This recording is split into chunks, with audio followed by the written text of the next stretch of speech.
नमस्कार सभी को। राधे राधे। आप में से बहुत लोग एकादशी का व्रत करते हैं और चाहते हैं कि भगवान लक्ष्मी नारायण आप पर कृपा करें। भगवान की असीम कृपा को प्राप्त करने के लिए बहुत से सनातनी एकादशी का व्रत करते हैं।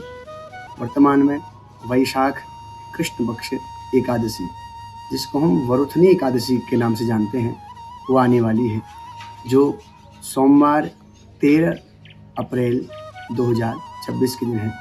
तो इस दिन सभी लोग व्रत करें और उसके पूर्व दिन एक समय भोजन सबसे उत्तम बताया गया है।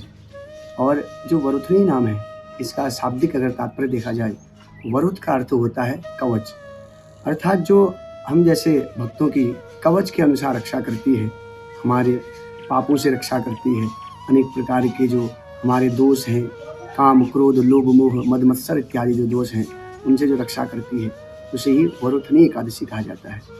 जब भगवान कृष्ण युधिष्ठिर जी को अलग अलग एकादशियों का महात्म बताते हैं, तब उसी बीच में वैशाख कृष्ण एकादशी वरुथनी का महात्म जब वर्णन करते हैं, तब भगवान कृष्ण कहते हैं कि संसार में बहुत से लोग अनेक प्रकार के दान करते हैं।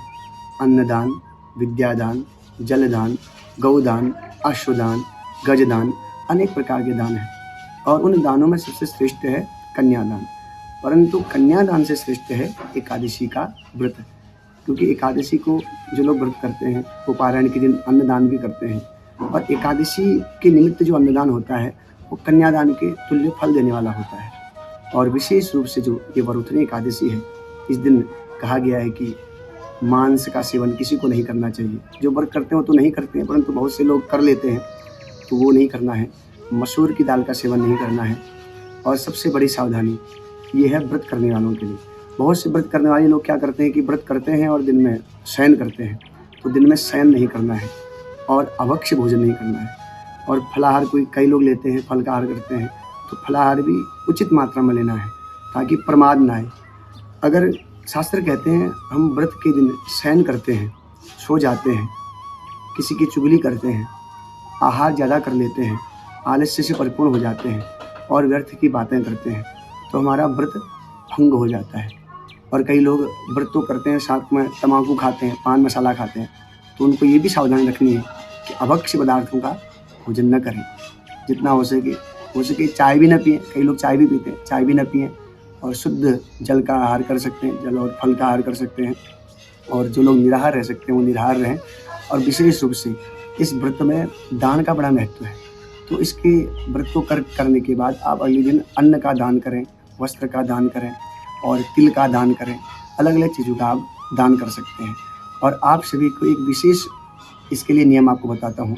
वरुथनी एकादशी का अगर परिपूर्ण फल किसी को चाहिए तो उसे सबसे उत्तम है दशमी के दिन एक समय भोजन करें। एक भुक्तम कह रखा है, तो एक भुक्त भोजन करें, एक समय भोजन करें विधि से।